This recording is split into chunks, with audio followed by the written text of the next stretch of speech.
Hello दोस्तों, रश्मि बाइटी stories में आपका स्वागत है। शादी के बाद बड़े उत्साह के साथ मायके जा रही थी। मन भाग भाग कर बचपन की यादें वहां बिताए एक एक पल याद कर रहा था। लेकिन वहां पहुंचकर वही मन डूब सा क्यों गया। मोबाइल की घंटी बजते ही तनिषा ने तुरंत फ़ोन उठा लिया। रिसीवर के दूसरी ओर माँ थी। माँ आपको ही याद कर रही थी। भैया रवाना हो गए, आप सबको देखे महीना हो गया। तनिषा थोड़ी सी रुआसी होकर बोली, भैया कब तक आएंगे? मुझसे तो सब्र नहीं हो रहा। अब कब आकर आप सबसे मिलूं? आ रहा है बेटा, तेरे बिना घर ही सूना हो गया। तू तो हमारे घर की रौनक थी। तेरे बाबूजी, भैया, मैं, हम सबको तू बहुत ही याद आती है। तेरी नई भाभी भी तुझसे मिलने को अधीर हैं। दीदी कब आएंगी, बस यही पूछती रहती हैं। अच्छे से सामान पैक कर लेना, खाने पीने का सब रख लेना, ट्रेन से नीचे मत उतरना। मौसम थोड़ा ठंडा है, कुछ हल्का ओढ़ने को रख लेना। हाँ माँ हाँ, अब मैं बच्ची नहीं रही, शादी हो चुकी है, मैं सब मैनेज कर लूँगी।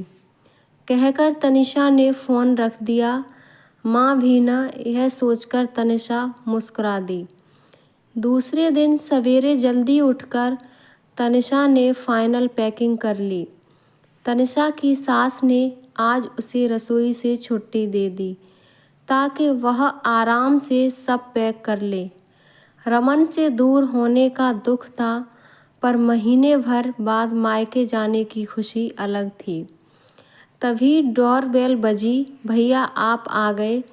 भैया को देखकर तनिषा की प्रसन्नता देखने लायक थी। सास ने दोपहर का खाना लगाया। पहली बार बहू के भाई की आवभगत में कोई कमी नहीं रखी। आते ही पूरा घर संभाल लिया। तनिषा तो हमारे घर के कड़ कड़ में रच बस गई है। बेटा इसके जाते ही बहुत अखरेगा। तनिषा अपनी तारीफ में सास द्वारा कहे गए शब्दों के बोझ तले दबे जा रही थी। जी माँ जी, सास के पांव छूकर विदा ली। रमन ने भैया तनिषा को रेलवे स्टेशन तक छोड़ दिया। तनिषा और उसके भैया की शादी 2 दिनों के अंतराल से हुई थी। पहले भाभी घर में आई, एक दिन बाद तनिषा की विदाई। ज़्यादा दिन साथ रहे नहीं, दोनों अपनी अपनी शादी में व्यस्त थीं। आज तनिषा शादी के 1 महीने बाद मायके में रहने जा रही है। दूर भी तो इतना भेज दिया कि बार बार जल्दी से मायके आ भी नहीं सकते। ट्रेन की दूरी तो बहुत खल रही थी, पर काफ़ी उत्साहित थी सबसे मिलने के लिए। शादी के बाद रस्मों रिवाज, रिश्तेदारों के यहाँ आने जाने में ही वक्त निकल गया। रमन के साथ हनीमून की मीठी यादें याद करती रही। कभी मायके में बिताया हर पल। शादी के बाद लड़की 2 नावों की सवारी करती है, दोनों में संतुलन करके चलती है। मायके वाले भी उतने ही प्रिय होते हैं जितने ससुराल वाले। मायके में जिंदगी का अल्हड़पन बीतता है और ससुराल में जिम्मेदारी और कर्तव्यों को वहन करना होता है। मायके में कोई रोक टोक नहीं, कोई बंदिश नहीं। सबसे बड़ी बात वहाँ अपेक्षाएं नहीं थी। ट्रेन में भैया भाभी के गुणों की ही व्याख्या करते रहे। तनिषा का मन अधीर हो गया भाभी से मिलने को। घर की इकलौती लाडली तनिषा काफ़ी चतुर व समझदार थी।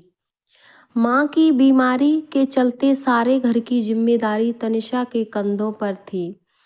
कौन सी चीज़ कहाँ रखनी है, कौन सा सामान किस तरह से घर में सेट करना है, अमुक चादर बेड पर जचेगी या नहीं, अमुक टेबल कमरे के किस कॉर्नर में रखे, गमले में आज कौन से फूल महकेंगे, सुबह के नाश्ते से लेकर रात के खाने में क्या बनेगा, सब काम तनिषा के फैसले से होते थे। तनिषा माँ, बाबूजी, भैया के साथ अपनी ही दुनिया में डूबी हुई थी। एकाएक उसे आभास हुआ घर में उसकी शादी की चर्चा होने लगी। रोज कहीं ना कहीं बाबूजी लड़का देखकर आते। उस दिन जब बुआ आई थी, समझ रही थी लड़की को सही वक्त पर उसके घर भेज दो, यह तो पराया घर है, एक दिन तो उसे यह घर छोड़कर जाना है। बुआ की बात कानों से सुनी, तभी से तनिषा की सांस ऊपर नीचे हो गई। क्यों यह पराया घर है? जिस घर पली बड़ी, खेली कूदी, हर खुशी पाई, किसी के पास जवाब नहीं था। पर सबको यही कहना था, जाना तो होगा। आखिर सबके समझाने पर तनिषा मान गई, पर उसने शर्त रखी कि वह माँ को बीमार छोड़कर नहीं जाएगी। पहले भैया की भी शादी कीजिए, शर्त मान ली गई। संयोग से सुयोग्य लड़की भी मिल गई। ज्यों-ज्यों मायका नज़दीक आ रहा था, वैसे ही तनिषा की बेचैनी भी बढ़ने लगी। आखिर उसका घर दिख गया। रोम रोम पुलकित हो गया। भैया ने जैसे ही सामान उतारा, तनिषा ने घर के आंगन में पांव रखा कि चौंक गई। बाहर आंगन में उसने जो छोटा सा बगीचा तैयार किया था, सुबह शाम पानी डाला करती थी, जहाँ बैठकर अक्सर पढ़ाई किया करती थी, कितनी मेहनत से तरह तरह के पौधे लगाए थे, उसके बगीचे का नामो निशान नहीं था। आंगन की महकती खुशबू को बेजान पत्थरों ने दबा दिया था। सारा आंगन पक्का करवा दिया गया था। भैया ने तनिषा के चेहरे के भाव पढ़ लिए। दबी जवान में बोले, यह तुम्हारी भाभी ने कहा, सारा घर मिट्टी से सन जाता है, वैसे भी तुम्हारे जाते ही सारे फूल मुरझा गए थे। उतरे चेहरे से तनिषा अंदर ड्राइंग रूम में पहुंची। माँ भाभी से मिली। भाभी चाय नाश्ता में जुट गईं। ड्राइंग रूम का नक्शा ही बदल गया था। तनिषा की पेंटिंग्स दीवार से उतरकर घर के पिछवाड़े तक जा पहुंची। भाभी की बनाई पेंटिंग से रूम सज रहा था। दीवार पर पेंटिंग की चादर की जगह भाभी के हाथ की कसीदे की चादर फब रही थी।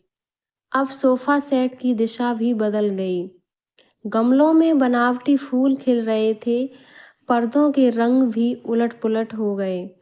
उसे लगा वह किसी नई जगह पर आ गई है। तनिषा मन महसूस कर रह गई। कहने वाली थी कि माँ यह क्या है, तभी माँ बोली, तेरे घर पर सब ठीक है? तनिषा बोली, हाँ माँ, मेरे घर पर सब ठीक है। उधर माँ भाभी की बनाई चीज़ों की तारीफ करते नहीं थक रही थीं।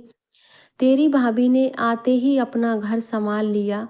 सच है, यह भाभी का घर है, मेरा तो कभी था ही नहीं। हौले से तनिषा बुदबुदा दी, यह घर पराया था नहीं, पर अब लगने लगा। मेरी इस घर में कोई अहमियत नहीं रही। तनिषा मन ही मन रो दी। रात के खाने से निपटी थी, अब उसे मेहमानों का कमरा दिया गया। रात भर सोच सोच कर करवट बदलती रही। बचपन के स्कूल के हर पल, हर क्षण याद आते रहे। वह अपने ही मन को समझती रही। माँ बाबूजी भैया भाभी के प्यार दुलार में कोई कमी नहीं है। फिर भी अब वह बात नहीं रही जो शादी से पहले थी। हिचकिचाहट नहीं थी। कुछ भी काम करना हो, अब पूछना होता है, भाभी के हिसाब से घर की किचन की सेटिंग है, तो मुझे क्यों अखर रहा है? अपने आप से सवाल करने लगी। मैंने भी तो रमन का घर संभाल लिया, जैसे मुझे पता है घर की कौन सी चीज़ कहाँ रखी है। यह सोचते सोचते जाने कब आंख लग गई। सुबह नाश्ते की टेबल पर भैया ने माँ के हाथ में रुपए दिए। माँ ने आवाज़ लगाई, बहू ये रुपए अलमारी में रख दे। तनिषा ने रुपयों से एकाएक नज़र चुरा ली। शादी से पहले चाबी तनिषा के ही हाथ में रहती थी। कुछ दिन मायके में रही, उसकी उपस्थिति मात्र मेहमान स्वरूप ही रही। उसे महसूस हुआ शादी के बाद लड़की ही नहीं, उसकी तमाम चीज़ें, शौक, पसंद भी पराये हो जाते हैं। माँ, भैया, भाभी ने कुछ और दिन रुकने को कहा, पर तनिषा टस से मस नहीं हुई। उसके अपने पराये और पराये अपने हो गए थे। अगले दिन रमन लेने आ गए। बिना किसी मोह आंसू के तनिषा अपने पति के साथ अपने घर चल दी। अगर आपको हमारी वीडियो पसंद आई हो तो please like, share, subscribe and comment करें।